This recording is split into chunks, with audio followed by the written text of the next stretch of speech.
there are some groups that teach that Jesus was not God, he was only a man, or he was an angel, Jehovah's Witnesses, and different groups like this, Christadelphians and Mormons, and there are different groups. They always have a problem with the deity of Christ.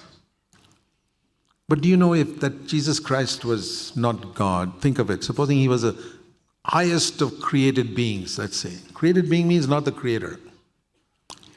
And I have sinned. And Almighty God makes someone he has created kill him for my sin. Tell me, even a human judge will not allow it. That's completely against all principles of justice. Supposing I sin and my father or mother come and say, no, I will die in place of my son. Which judge in the world will allow that person to be hanged in place of me? Cannot be. And you're trying to say God is unjust to kill some holy angel for me?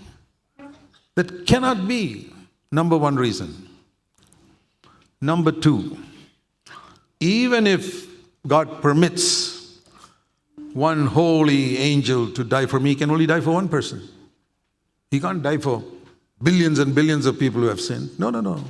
Okay, you allow one person to die for one, then billions of angels have come to die for all the billions who have committed sin. So second reason why it cannot be a created being. Third, dying on the cross is not the price for my sin.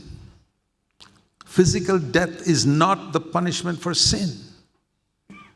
Because if physical death is the punishment for sin, when I die, I have paid the price. Everybody who dies should go to heaven because they died. So if Jesus only physically died, I say, you don't have to die for me, Jesus. I'll die myself. What is the punishment for your sin? Hell. And if Jesus did not suffer hell on the cross, he has not paid the price for my sin.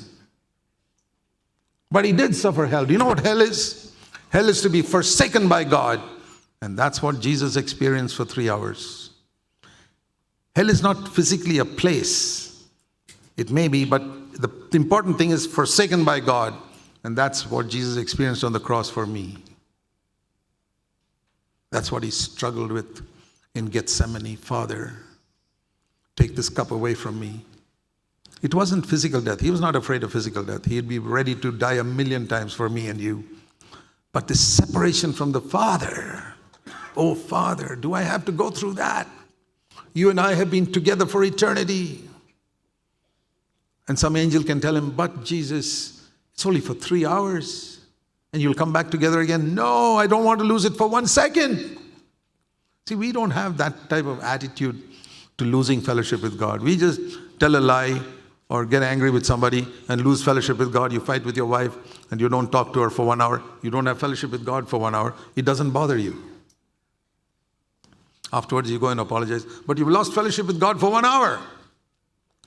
It doesn't bother you and me because we don't value it. Jesus didn't want to lose it for 1 second because he knew this is the most important thing in life. And you become a spiritual man when you realize that fellowship with God is the most important thing in life. I never want to lose it even for 1 second. And Jesus struggled with that in Gethsemane. And I can imagine the Father saying to him, okay, Jesus, you don't have to go to the cross. You have lived a perfect life. Come from Gethsemane straight up to heaven. But Zach Poonen will go to hell. Jesus said, Zach Poonen will go to hell.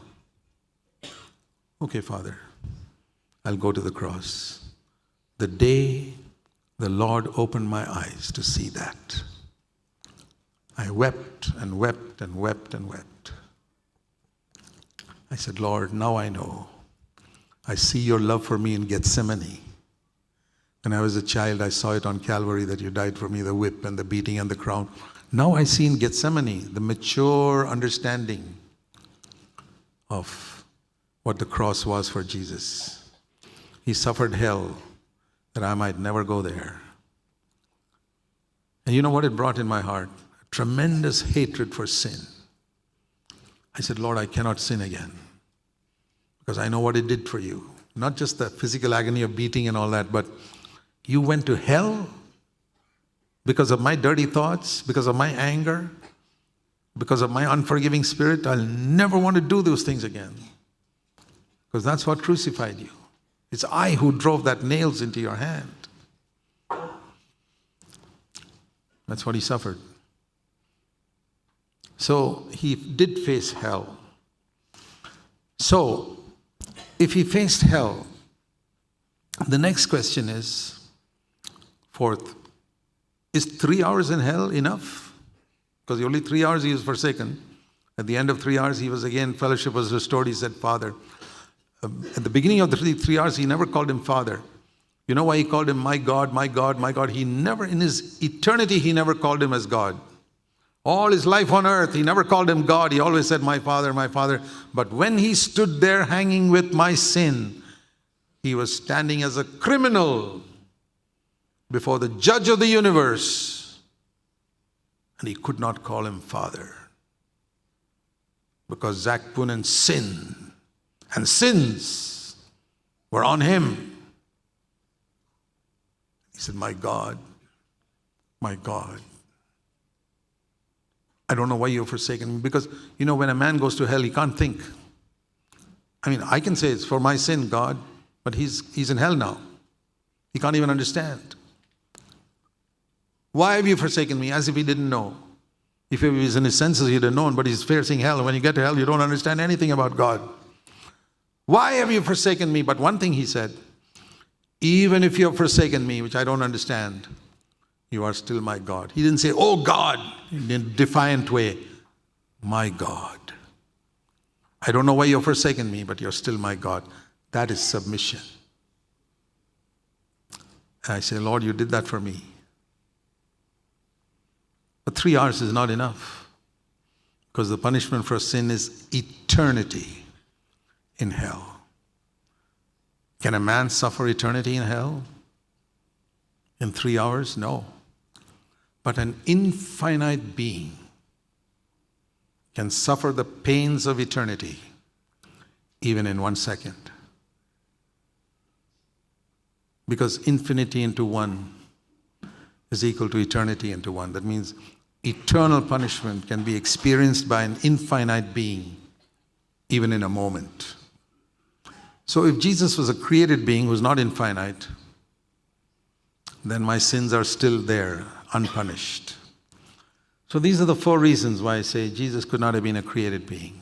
He was Almighty God who took my punishment. I say that because nowadays there are so many clever people who have so many questions. My debt is gone.